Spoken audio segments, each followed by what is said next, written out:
Ladies and gentlemen, welcome back to the Final Fantasy VII Remake playthrough, where we are finally advancing with the plot. And as in the original game, it actually doesn't take very long at all to get from the meeting to the boss fight in Hojo'S lab. The circumstances surrounding the boss fight, however, are quite different.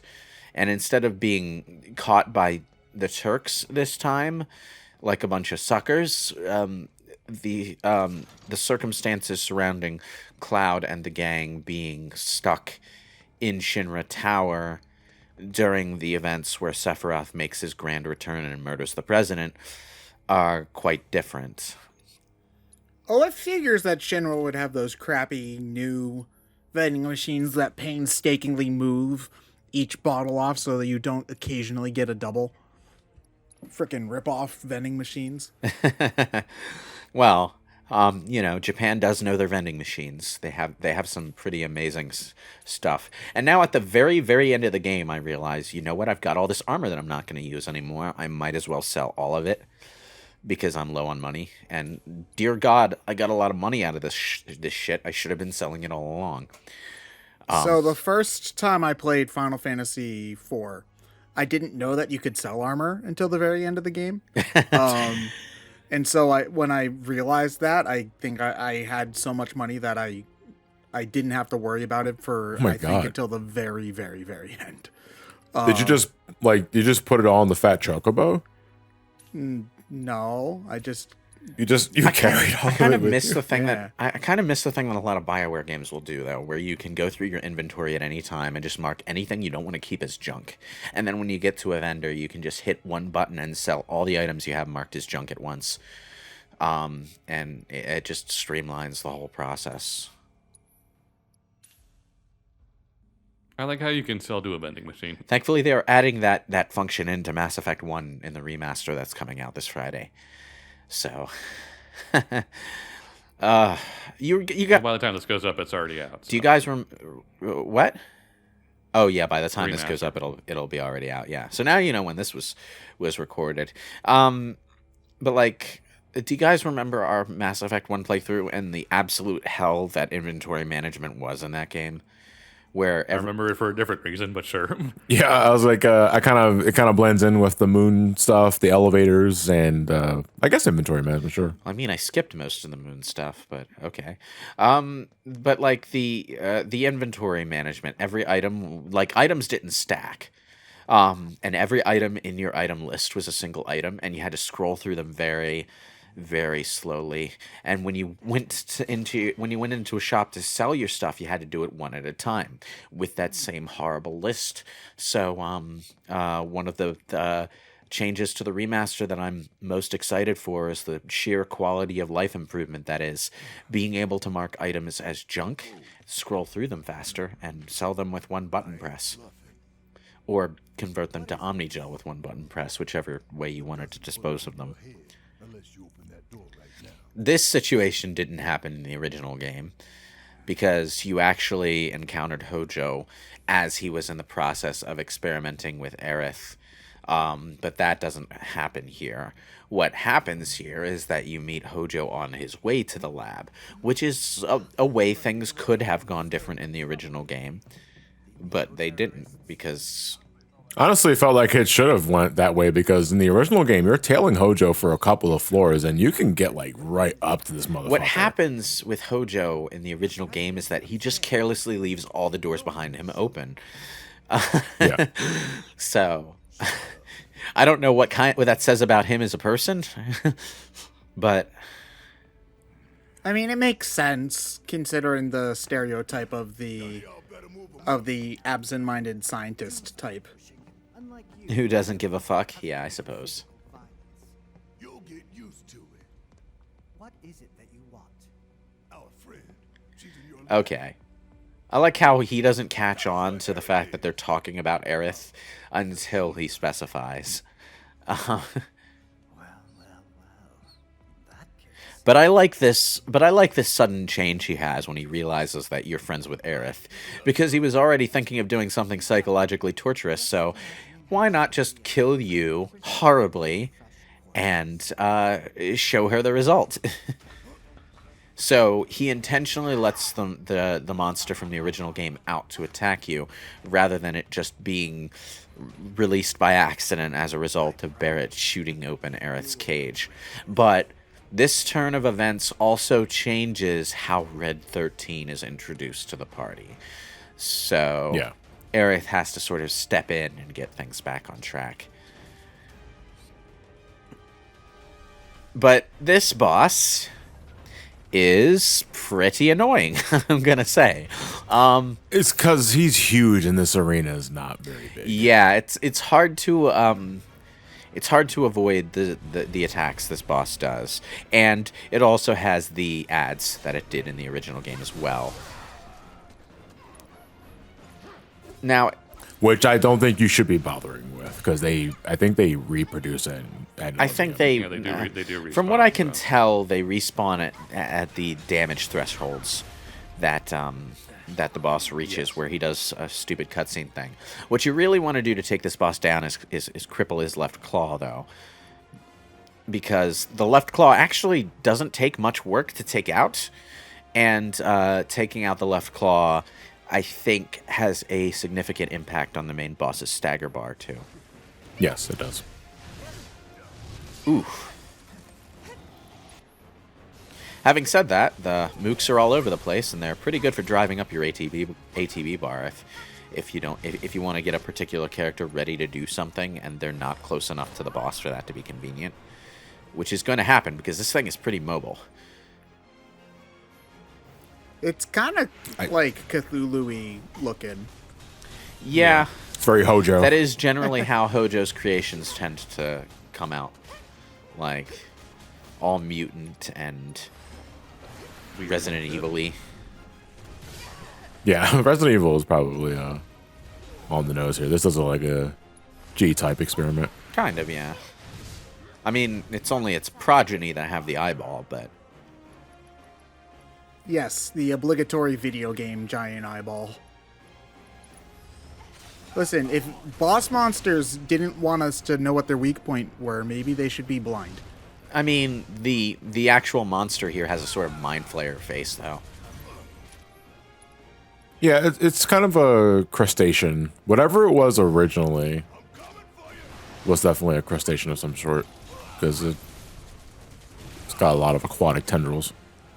You see, I never really understood the idea of let's make a gigantic like mutant animal monstrosity for weapons development, because it feels, Well, I mean, that's kind of it goes back to the Chimera. It's basically just a Chimera. yeah, I mean, I understand it's- that, but it seems like a lot more work to do that instead of like making a better gun or something. But it's such like it's like a 5-year-old mentality. It's like I like tigers and lions and snakes. Well, and in goats. Resident Evil's What if I just combine them all Resident together? Evil's case, the development of stuff for weapons development was more of a cover, because what Spencer actually I'm not really wanted- thinking of Resident Evil. I'm thinking of Final Fantasy. Oh, in Final this instance. Final Fantasy. Well, he's actually. Well, it's because they live in a world where monsters are a thing. So having other monsters that can fight is, it's. It certainly, when you put it that way, it certainly makes more sense. I mean, like that. When you think about it, over the course of human history, having like war dogs and war horses and other stuff like that, it's a pretty common thing. It's only in like relatively more recent times that we've stopped doing that, because we can make machines that fulfill similar roles. Well, there's a difference between like having, because a lot of those, I guess dogs are the exception, but dogs are also an exception when it comes to animal. Like battle elephants and battle horses are more just a mount than anything else. It's not like a giant. You don't just let an elephant loose on a battlefield. No, that's not entirely the case. A tactic old armies would used to do is they would get a whole bunch of like hogs and other relatively like medium large, not like elephant large, but like that kind of size they would pour some oil or something on them, light the pigs on fire, and then let them loose onto the enemy camp. It would be They would just go wild. it would be a way That to strategy. simultaneously deal damage and like horribly demoralize the opposition. But like The idea was that it would be causing so much chaos the enemy wouldn't be able to do much about it. But when did they do this? Like, what armies did that? I'd have to look up when exactly, but I know it's a thing that's been done. yeah, the military tactics in the old times were something. I mean, another tactic of what they would really morbid one that old armies would do is they would take dead bodies that were ravaged by like plagues and shit, and then just catapult them into enemy fortresses. yeah. Gross. Yeah, Gross, but it would spread the disease around into your enemy. So, but like, okay, in the context of Final Fantasy VII, part of what's driving this logic is that a lot of the world is wild. Like, it's fine that you have vehicles, but vehicles are only so much good off-road or in mountainous territories. That's the entire reason that in the Metal Gear Solid, the Metal Gear concept was made at all. Because having a giant robot with legs made it easier to get this mobile nuclear missile launching platform into a mountainous, wild territory in a foreign country that didn't have, like, all cities all the time. But in the case of... Yeah, but also Otacon just like giant robots. Well, that too, but Metal Gear predates Otacon. Otacon was just the guy that they got to make Metal Gear Rex. Oh, I thought that he made all the Metal Gears. No, just Rex. oh no, Okay. Like, Reminder, Otacon wasn't a thing in the Metal Gear NES games yeah. or MSX games, I guess. Metal Gear conceptually, and this is kind of a pop culture-y concept that doesn't necessarily translate into the real world perfectly, but Metal Gear as a concept was such a threat because it was a platform that you could use to launch nuclear missiles from almost anywhere. Which through a railgun too, so you couldn't the track railgun it was through the usual railgun means. was specifically a Metal Gear Rex thing, but Yeah, like the idea of Metal Gear as a threat was that it removed the consideration that nuclear missiles had a proximity threat rating. Like, nuclear missiles from a specific country in the real world are more of a threat to countries that are nearby. And, like, yeah, you can fly a jet to a specific place and launch a missile from there, but people have airspace counters, and it would be much easier. And that takes time. So. Yeah, it would be much easier to get a land-based launcher platform to a specific location and then launch from there, because it would be harder for the other country's military to counter that or see it coming. You would be able to slip in literally under the radar, essentially. Or at least in theory. And then the gecko started mooing. As usual. No, this is where I was trying to think of. I was trying to summon Leviathan and I couldn't. God damn it! Does the I'm game not just going in not there. let you summon a thing that's too big? Yeah. Yes. This Okay. Yeah, this it won't arena let is you do too it. compact for Leviathan, so you can't summon Leviathan here.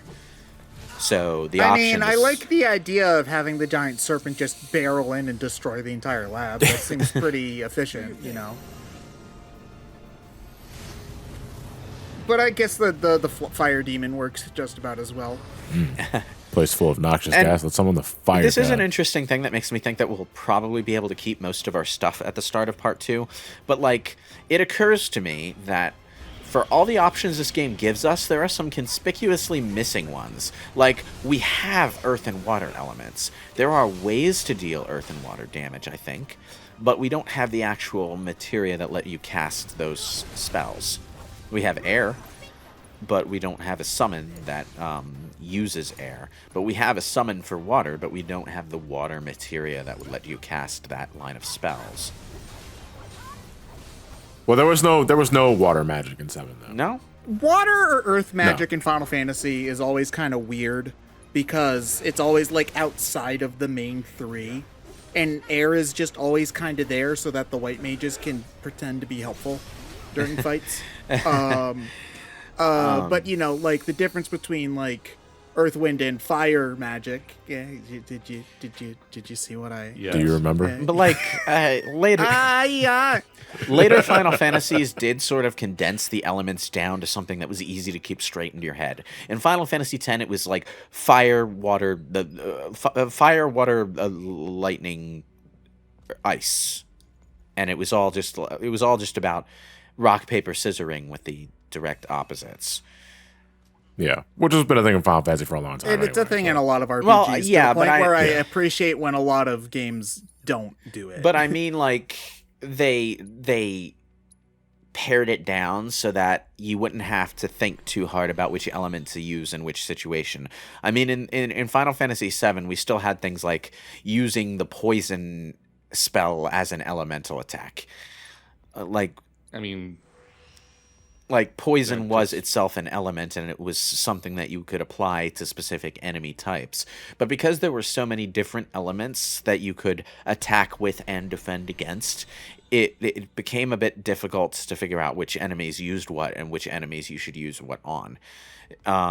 Whereas in Final Fantasy, I mean, but that was also kind of the point of like scan Yeah. materia or just the scan feature in general to Yeah, get an but idea of what you should be the using. scan ability in the old Final Fantasy games sucks. I'm sorry. The ability, especially when it's What was it that you didn't like about it?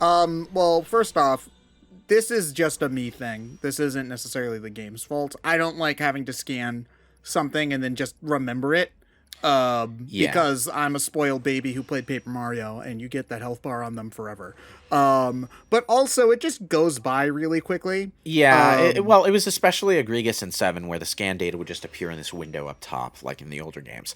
But in Final Fantasy VIII, Yeah. you would have like all the time in the world to read the scan data, which included like Yeah, you get their fucking Wikipedia you get their entry. Wikipedia entry, and you get their like their resistances against fucking everything, and that was the standard for most of the games from 10 onward. I say from 10 onward because 9 went back to doing the same thing 7 did.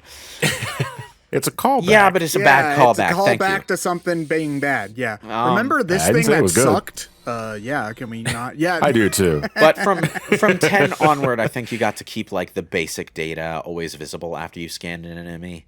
So, and also from 10 onward, the stats were, as I say, streamlined. So even without scanning the enemies, you usually knew what to do against a specific enemy. Oh, look, it's a wolf type monster. Attack it with Tidus or Kimari. Oh, look, it's a scoop of ice cream. that's also a problem I had with Yeah, 10's enemy they were design, kind of too. like way too easy to read, so you wound up just falling into a really basic set of responses to everything, and outside the boss fights. Yeah, we were talking about like the idea of recall enemies for like budget reasons. I felt 10 emphasized that the greatest. Like when I brought that up, the caveat is that not every enemy is a recolor, because you don't want an Yeah. RPG where there's only effectively 5 enemies. Yeah, Which it really felt like in 10 sometimes. in 10, yeah, I really felt like there was no a more lot than of 5. Sort of different enemies. PlayStation RPGs, PlayStation 2 RPGs, I should say, feel like they had that problem, because Persona 3, from what I played, felt like it had that problem, and some of the Tales of games had very repetitive enemies, too. In Persona 3, it was kind of, they did have, like, different recolor enemies of each enemy class, but at the same time, as you progressed up the tower, they introduced new ones in a trickle throughout. So it wasn't quite the Final Fantasy X problem, but yeah, it did kind of, and they improved on that in 4 with more enemy types. But yeah, I can see why they went back to just using the goddamn demons in Persona 5. Especially since their designs are just better a lot of the time. I wouldn't say that necessarily. I saw what they were going for in 3 and 4, where all of the shadow designs were like these abstract constructs that looked like they definitely came out of like the collective psyche, and they had like thematic elements in them that applied to general conceptualizations within the brain. They were like creations that might have come out of a Picasso painting, but and for the concept that modern Persona was going for at the time, that made more sense than using the demons. But at the same time, from an RPG enemy design standpoint, it did come with some drawbacks. On the subject of RPG enemy design, this is another place where the game brings back one of the random enemies from the original game that was really, really weird. The ice skaters. Not these guys. These are just regular soldiers in red armor. They move 3 times faster. Oh boy! But after these guys are done, they bring in the soldier suit, the Shinra soldiers who are in power armor, and then learn to ice skate. Yeah, you could break the armor down. The soldier enemies that are in power armor had zero suit forms that, for some reason, rollerblade at you. Yeah. You see, they play really jam-in disco music in the Shinra HQ when people aren't around. Just like in the original game, the zero suit forms count as different enemy types for the purposes of scanning. But I hate that crap. But just in the original game, you could kill the enemy without exploding their armor. So you could... I think you'd have to use magic, though, to do that. Basically, you just have to take their HP down fast enough, to be honest. I hate that garbage in RPGs, especially when you're trying to fill out bestiaries. It's just like, you're missing one, and this is even in a case where you assume that the game just lets you fight all the enemies eventually, and if you miss one, you're not just screwed. Because a lot of RPGs do that, too. But it's like, you're missing one enemy. It's just like, how am I supposed to find this thing? Oh, it's an alternate form of this enemy that you fought once that you didn't even know existed. It's like, oh, come on. Well, it's easier to deal with that kind of thing in Final Fantasy VII Remake because you have the chapter select and you can just jump to whatever. Oh, yeah, and this is more of a, like, PS1, PS2 kind of era thing, because also games have stopped doing that where you can miss enemies permanently. Because they know it ticks people off. Hojo's doing spoilers. Hojo's about to spoil the big twist. Because he recognized Cloud, which is something that he didn't have a chance to do until well later. By the time he recognizes who Cloud is in the original game, he's like sunning himself in his lab coat on Costa del Sol. Nope. That's the spoiler one, alert, boys. Spoiler alert. So, like, the way things played out at this point in the game were just different. And it resulted... I just imagine Hojo's perspective. He can't see the whispers. He's just floating in the air randomly. Because Red 13 wasn't brought up to the lab before being released, he hasn't had a chance to meet these guys and team up with them against Shinra. Oh, here we are, the frickin' Samus Aran robots with lightsabers. Yeah. Fuck yeah. That sounds like something out of the Lightsabers fucking make Dark everything Tower. Where, in the Dark Tower, there's a book called Wolves of the Kala, which is the, I want to say... Okay, excuse me. The hell was up with that animation there with that guy? Okay, yeah, it was headbanging. Ted, you're going to like this. In Wolves of the Kala, there are enemies that face the good guys who take inspiration from just like a smattering of pop culture sources for no reason. And they're designed to look like Dr. Doom with lightsabers riding horses for some reason, I think. It's the latter half. So you're saying that Doom is proactive enough to put Doombots into other franchises. That's stupid enough to actually be true, because he is a vain motherfucker. The latter half of the Dark Tower series got really, really weird. Stephen King getting weird? No. Like, they got weird conceptually, yeah, which is Stephen King's thing, but they also got weird just in terms of creative decisions made. Because they were the you weren't kidding about the rollerblade. Yeah, we're not kidding. There are rollerblades. This is the game with this is the game with. Oh, he's doing a freaking pirouette! Oh my god. This is why we keep saying we can't wait for Tankceratops. I think the only reason why they are on rollerblades is it's supposed to be a visual reference to their high agility, because they're hard to hit physically in the original game. Yeah, but they also had like too. rollerblading idle animations when they were standing in line. Right. So they were definitely like on rollerblades. Yeah, which again I think was just supposed to justify their high agility, like visually speaking. But in Remake, the result is they go all over the place. Oh yeah, by the way, Ascension has splash damage. I would hope so. You're swinging that big ass sword all over the place.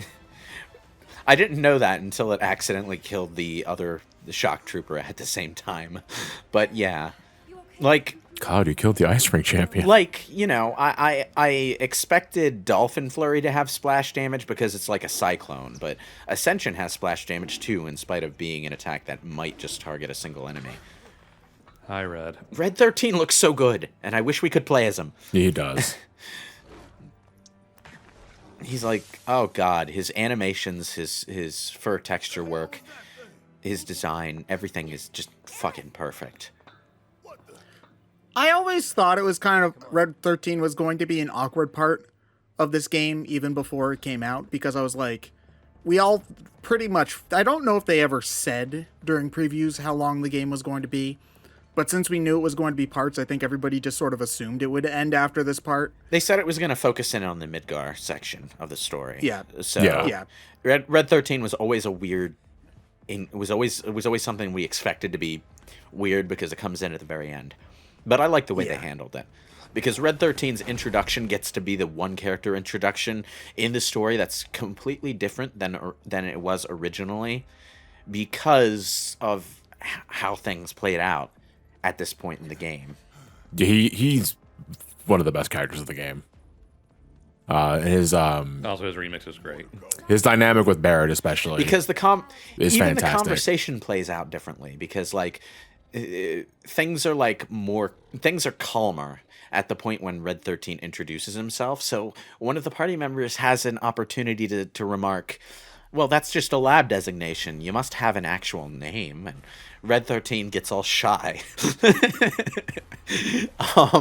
and just doesn't answer the question. I'm glad we've come so far from the days of Advent Children where he literally had the least amount of screen time because it was a pain in the ass animating all that. Red fur. 13 and Kate Sith in the original cut of Advent Children were so shafted that they basically got combined into one character. Yeah. Like, Kate Sith didn't have his Moogle mount originally. Even in the flashback sequence, he was riding Red 13 for some reason. And even in Advent Children Complete, when you see Kate Sith and Red 13 together, Kate Sith is riding Red 13. Yeah. Well, come on. If you had to choose between the big fat white Moogle plush and the badass red line with the tail on fire, I would still choose the Moogle plush. No, The Moogle plush you're is weird. cool, all right? Moogle plush is fine. I'm just saying red line with tail on fire, it just sounds way more Listen, fucking Red metal. 13 has more dignity than being frickin' Kate Sith's mount. Also, Red 13 is his own individual, not some toy being controlled by some guy behind the scenes with insecurity issues. That's what I'm saying. Red 13 has enough dignity that he shouldn't be rid by Kate Sith. You know, Kate Sith can have his own Moogle toy. But he's a nice enough dude to allow you to ride him as a Now, mount. even though Red 13 only ever joins the party as an AI-controlled extra in this game, the story presentation from this point onward does treat him as a full party member. Like, even in the triumphant final blow at the end of the final battle, every party member gets their moment, and Red 13's is one of the more visually striking ones. I still think he should have been fully playable in the Coliseum. I wish that were the case. But they probably didn't want to make a full character and then only have him playable for like 5 seconds at the end. Like, well, that would have been the idea for having the Coliseum battles, so you could actually like get to use him. Yeah, but then you get something of the sort. Because I think everybody, because you're going into it earlier, I think everybody was going to understand that because this part was going to end at the end of Midgar, Red 13 wasn't going to be there for very long. Then, like, you'd have to start. They'd have to start development on part 2, which is probably going to play way different because it's like in the world map and stuff. And then they'd have to rebalance everyone, and Red 13. Well, I mean, the would be balancing being difference between games is fine, but like the combat's probably going to be the one thing about the game that won't be that different between. out in the open see. world, the way combat and exploration interact with each other are going to be way different, and that's going to require some retooling. Yeah, but like his actual like attacks probably don't. Need The to be thing that I'm different. getting at is that designing his combat style straight up for part 2 would be less limiting in that they could account for the way combat works in the new game balance and design him around that instead of doing what they're inevitably going to have to do with everyone else and like rebalance everyone's skills for that situation, which makes a lot more sense for Red 13 since he comes in at the very end. I mean, I realize that, like, from the player's perspective, this is the player being denied a neat thing at the end of the game. But from a game design standpoint, it's more practical. Was Cloud drunk? He was being Okay. drawn toward the elevator by Genova, and passed out. The interesting thing about that is that, like, if you want to resist Genova's pull, the only thing you can do is just not move. Because if you try to move, you will inevitably be drawn forward. But you can stand still and just stand there. Hey, Just close your Cloud, eyes, Kyle. you all right there, buddy? Hey, Cloud? It's a bit reminiscent of certain sequences later on in the original game where, like, you're being drawn toward Sephiroth to give him the black materia, or you're being forced to beat up Aerith for some reason because Sephiroth is being a dick at that moment. There are moments where Cloud loses control in the original game, and you are still technically in control of Cloud's actions, or at least trying to pull him away, but you don't have enough control freedom to prevent him from doing something.